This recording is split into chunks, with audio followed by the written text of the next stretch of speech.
What's up guys, my name is Ace, and now that the first weekend of the beta for Black Ops Cold War is over, I wanted to share my sort of recap and impressions after giving it the full playtime throughout the weekend.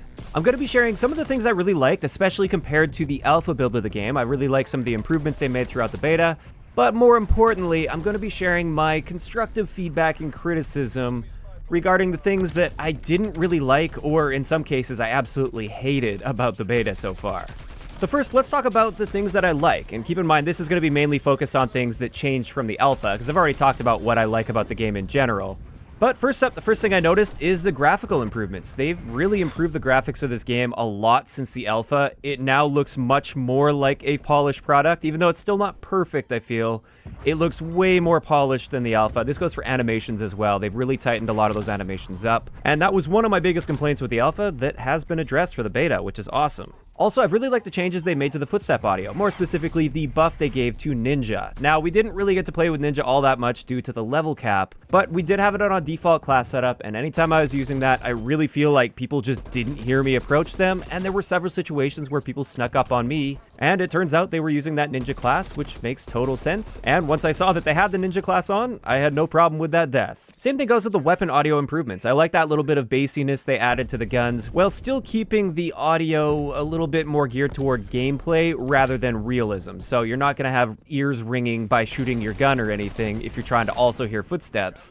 But at the same time, the guns do sound a little bit more like a gun than they did in the alpha, at least. Next, I love that they finally added an Fov Slider for console. That's awesome. And also all the heads-up display customization. I really like that they've added all of that and given us a lot of freedom to adjust things the way we want them to be. Also, something that's great is the really detailed weapon stats that they have now. This is amazing, and it's going to make my job so much easier. So many people have been saying it's going to put me out of a job, but no. If you look at those numbers, there is still so much to cover here, and it's just going to make my life so much easier and my content that much better as well. So I'm really excited about that. And then also for the likes, I just wanted to add here that I actually enjoyed Combined Arms Assault quite a bit. I thought it was a pretty enjoyable mode. It was definitely more enjoyable than Combined Arms Domination for me because it felt like the pacing was better because more of the map is focused on one area instead of 6 different flags when there's only 12 people per team. So yeah, those are like the main things that I wanted to point out as far as things that I like that have improved since the alpha build of the game. Of course, that's not a 100% comprehensive list or anything, and I can kind of fly through the stuff I like. Now it's time to get into the things that I didn't really like too much or I feel could use some work. And this is going to require a lot more explanation, so it is natural that this section is going to be much longer than the what I like section. Doesn't mean I'm hating the game, just means I have some feedback that I want to dive into some detail with. And the first big issue I had with the beta, I've talked about this already, connections. This is something that was really bad when the beta first launched, and I was hoping it would improve, and admittedly, I feel like there were a few more games that I got where the connection was okay or kind of good, but overall, they still weren't great, and I really feel like that held me back from properly experiencing a lot of the beta. Because, like, I would love to talk about weapon balance and stuff, for instance, but I don't really feel like I can even talk about that stuff because the connections were so bad and inconsistent that I don't know if it was a weapons problem or if it was the connections problem at that time, making me think that weapon really sucks when really it doesn't. So that's a big thing that really held me back from being able to enjoy the beta over the weekend, and it really cut my playtime down as well. I set aside my weekend to just grind the crap out of this beta, and I found myself kind of having to force myself to play it, and that's mainly due to the connection issues. Now, on top of that, and something that is likely connected to this in some way, disbanding lobbies. In the alpha, when you got into a lobby, that was your lobby. This was a traditional Call of Duty lobby experience. Now, with the first weekend of the beta, they added those stupid quick play filters that we have in Modern Warfare, and with that, now lobbies are disbanding after almost every game. Sometimes they stick together, but it seemed very rare for me. So basically, once your game is over, instead of sticking with that group of players and just moving on to the next map, it disbands that lobby and starts searching for a game automatically after that one. This is something that I really hope they're just testing out for the first weekend of the beta, and it's not actually going to be like this in the full build of the game, like in Modern Warfare, because this is a major issue for me at least. This is something that will severely impact the amount of playtime I have throughout the year, because it just creates so many unnecessary issues. First up, anytime you get a good lobby with a solid connection where you feel like things are fair, or you're just playing against people that you enjoy playing against, maybe you have a really good rivalry against a player on the other team, or whatever it might be, you have a good experience playing with this lobby. With this system, you have no choice to stay in that lobby. They completely strip that player choice away from you and force you to search for a new lobby. Additionally, this makes it so when you do get into lobbies late, it makes it that much worse. And I've stated this before, I get that lobbies need to fill, and I'm fine with being thrown into a lobby late if that lobby is going to be staying together for the next game, because I know I can just suck it up, finish out that game, and I'm guaranteed a fresh game after that. With this disbanding lobby system, that's not the case. If you join a lobby late, you might as well just back out. There's no point in continuing to play it, especially if your team's way behind, which they normally are. Why would you even consider staying in that when it's just going to put you in a new lobby after that game anyway?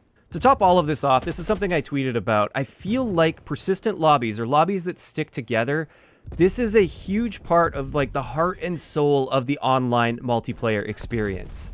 It's what allows you to connect to other players and develop rivalries and learn how to counter certain strategies and playstyles over multiple games against those same enemies.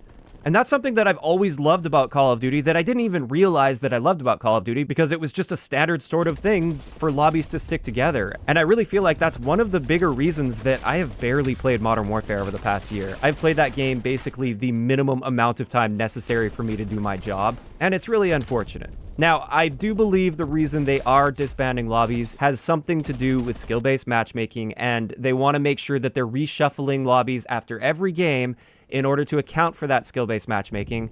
And therefore, I don't know if they can talk about this, but I absolutely despise this system of disbanding lobbies. It is a really big deal to me, and I know for many people, this is a deal breaker with this game, and they won't be buying the game if this is happening at launch.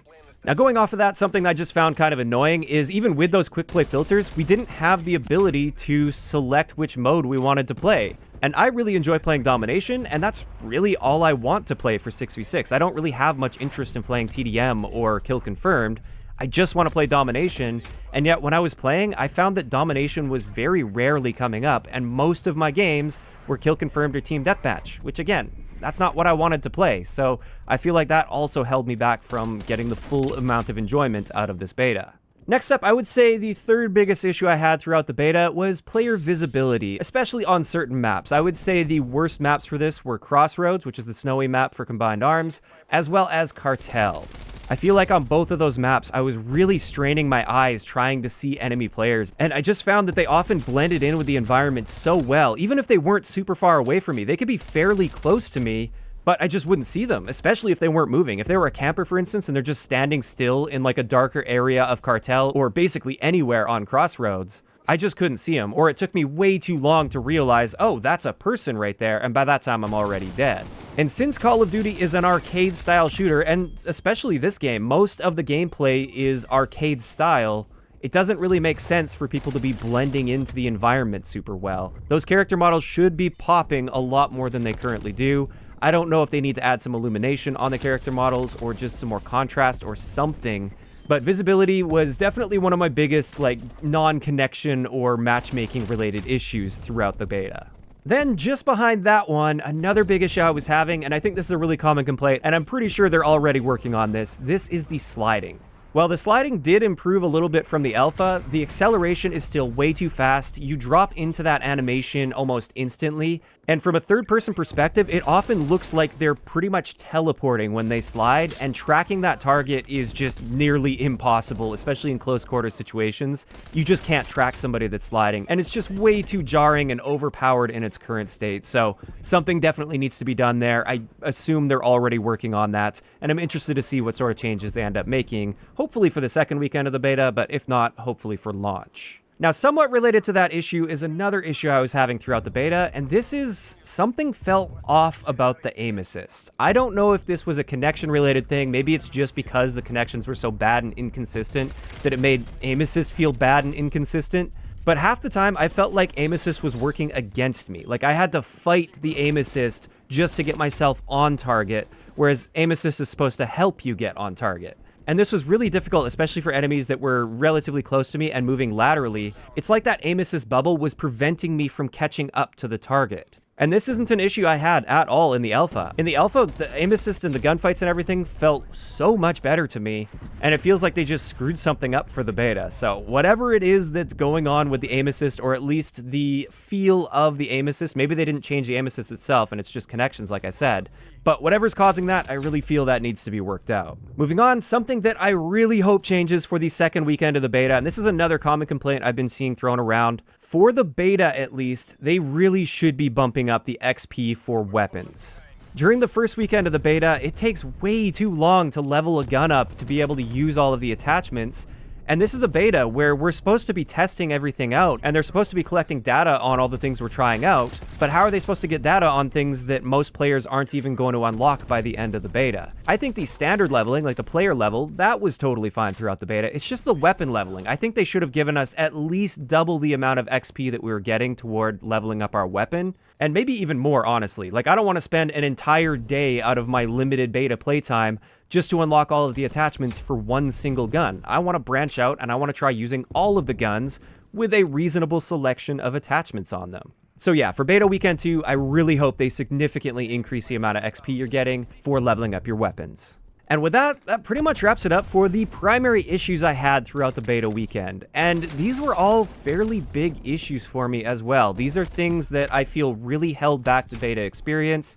And I don't even feel like I got the opportunity to get really nitpicky about like the little things, the little tweaks and adjustments to certain balance related things. I don't feel like I even got to the point where I could start looking at those things because I was having these other issues that were far bigger than those little things. So overall, my weekend 1 experience with the beta wasn't very good. And it's unfortunate because as a whole, I like the gameplay design decisions they've been making. And I do think this is going to end up turning out to be a great Call of Duty experience that I enjoy a lot, once they sort through a bunch of these issues that we've been having that have been preventing me, at least, from having any sort of enjoyment throughout the beta.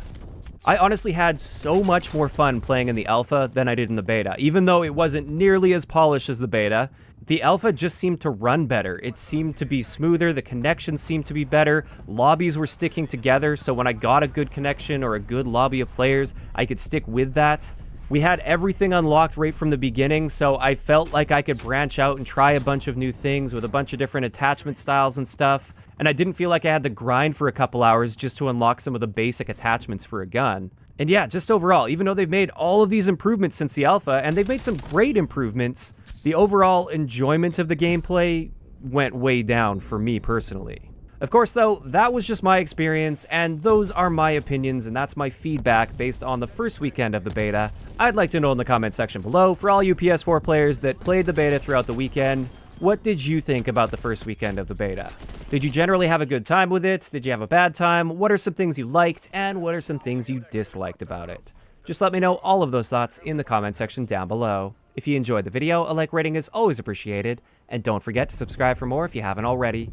I'll talk to you guys next time.